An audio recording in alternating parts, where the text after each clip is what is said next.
നിങ്ങളുടെ കൈ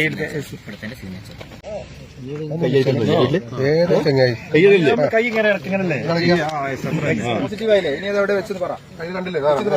പറഞ്ഞു കൊടുക്കൂ. ഞങ്ങൾ കണ്ടല്ലേ കാണിച്ചു കൊടുത്താൽ മതി, വേറെ ഒന്നുമില്ല. നിങ്ങൾ ഇട്ടത് കാണിച്ചു കൊടുക്കും. അതല്ലേ സാറേ?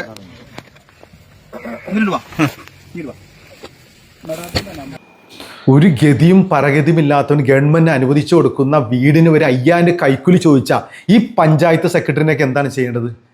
പിച്ചപ്പാത് കൈയിട്ട് വരുന്ന ഈ പരനാറിയെ പോലത്തെ ആൾക്കാരെ ഇവനെയൊക്കെ സസ്പെൻഡാണോ, ഡിസ്മിസ് അല്ലേ ചെയ്യേണ്ടത്? എന്തോ ഒരു പിള്ളേർ ജോലിയിലാണ്, അവർക്ക് പണി കൊടുക്കട്ടെ. ഗവൺമെന്റ് ജോലി ഇട്ടിട്ട് വേണം കൈക്കൂലി വാങ്ങിക്കാന്ന് പറഞ്ഞ പോലെ. ഇത് കൊടുക്കുന്നതും വാങ്ങിക്കുന്ന ഒരുപോലെ തെറ്റാണ്. നമ്മുടെ രാജ്യത്തിന്റെ പുരോഗതിക്ക് ഒരുപാട് പിന്നോട്ടടിക്കുന്ന ഇത്തരം ഗവൺമെന്റ് ഉദ്യോഗസ്ഥർ ഏകദേശം 85-90% അഴിമതിക്ക് കൂട്ടി നിൽക്കുന്നവരോ അല്ലെങ്കിൽ കണ്ടടയ്ക്കുന്നവരാണ്. ഇതാണ് രാജ്യത്തിന്റെ ഏറ്റവും വലിയ പ്രശ്നം. ഇവരെന്താണ് ചെയ്യേണ്ടത്? സസ്പെൻഡ് ആണോ? അല്ല, ഇവർ ഡിസ്മിസ് ചെയ്യണം. ഡിസ്മിസ് ചെയ്തേ പറ്റൂ, എന്നാലാണ് ഈ നാടിന് നന്നാവുള്ളൂ. എന്താ നിങ്ങളുടെ അഭിപ്രായം?